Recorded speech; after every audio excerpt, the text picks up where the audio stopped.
Dalam nama Bapa dan Putra dan Roh Kudus. Amin. Selamat pagi Bapak, Ibu, dan anak-anak yang terkasih di dalam Kristus. Berkat Tuhan. Salam sehat, salam semangat. Pada pagi hari ini, kita akan bersama-sama mendengarkan bacaan Injil. Bacaan Injil pada hari ini diambil dari Injil Yohanes, bab 2, ayat 13 sampai 25. Ketika sudah dekat hari raya Paskah orang Yahudi, Yesus berangkat ke Yerusalem. Dalam bait suci didapatinya pedagang-pedagang lembu, kambing domba, dan merpati, dan penukar-penukar uang duduk di situ. Maka Yesus membuat cambuk dari tali, lalu mengusir mereka semua dari bait suci dengan semua kambing domba dan lembu mereka. Uang para penukar dihamburkannya ke tanah, dan meja-meja mereka dibalikannya. Kepada pedagang-pedagang merpati, ia berkata, "Ambillah semuanya ini dari sini. Jangan membuat rumah Bapakku menjadi tempat berjualan." Maka teringatlah murid-murid Yesus bahwa ada tertulis, "Cinta untuk rumahmu menghanguskan aku." Tetapi orang-orang Yahudi menantang Yesus, katanya, "Tanda apakah yang dapat engkau tunjukkan kepada kami bahwa engkau berhak bertindak demikian?" Jawab Yesus kepada mereka, "Rombaklah bait Allah ini, dan dalam 3 hari aku akan mendirikannya kembali."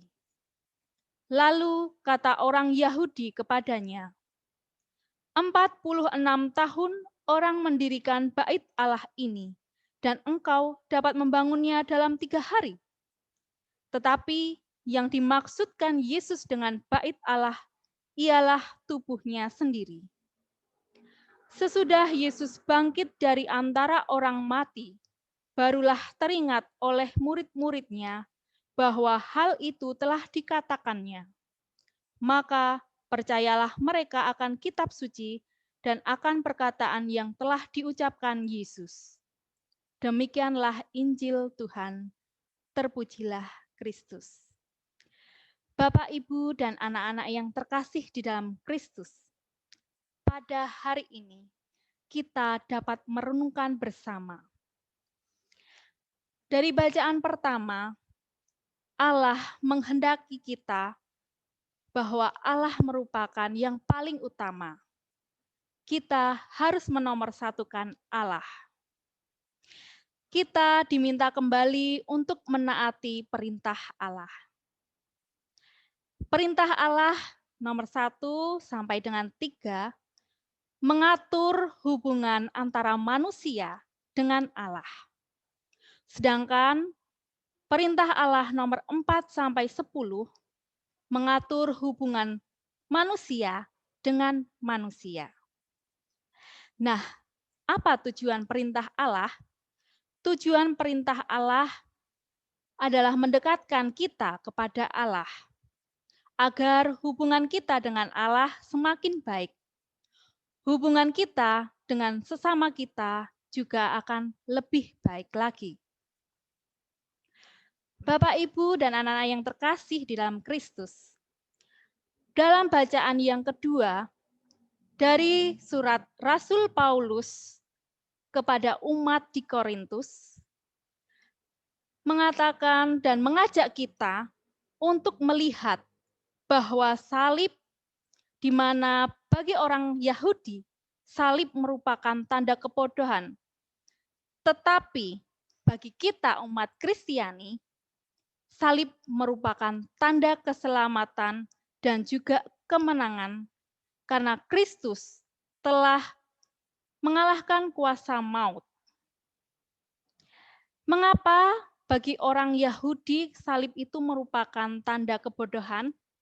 Nah, bagi orang Yahudi, salib merupakan sesuatu yang sangat memalukan.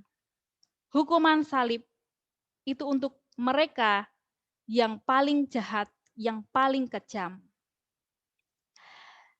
Bapak, Ibu, dan anak-anak yang terkasih di dalam Kristus, sama seperti umat Israel yang akan mati bila dipatok ular tedung, dan akan selamat jika melihat ular tembaga yang dibawa Musa. Kita orang Kristiani akan selamat juga karena kita memandang salib Kristus, di mana di dalam salib itu terdapat Yesus yang ditinggikan.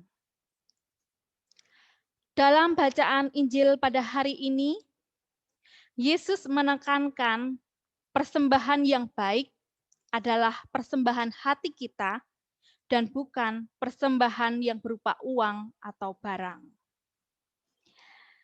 Dalam setiap tahun, orang Yahudi itu merayakan Paskah. Paskah orang Yahudi itu berbeda dengan Paskah kita orang Kristiani.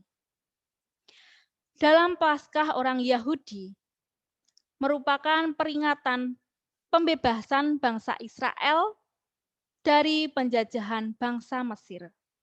Sedangkan Paskah dalam orang Kristiani merupakan peringatan pembebasan dosa melalui kurban Kristus sendiri. Bapak, Ibu, dan anak-anak yang terkasih di dalam Kristus, sebentar lagi kita akan merayakan Paskah.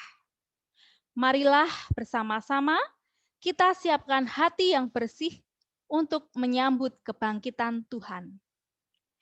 Tuhan sendiri menghendaki kita untuk mempersembahkan hati kita yang paling bersih.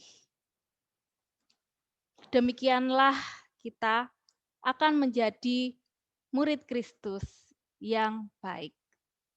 Kemuliaan kepada Bapa dan Putra dan Roh Kudus, seperti pada permulaan, sekarang, selalu, dan sepanjang segala abad. Amin. Dalam nama Bapa dan Putra dan Roh Kudus. Amin. Sampai berjumpa kembali dalam pertemuan yang akan datang. Tuhan Yesus memberkati. Salam.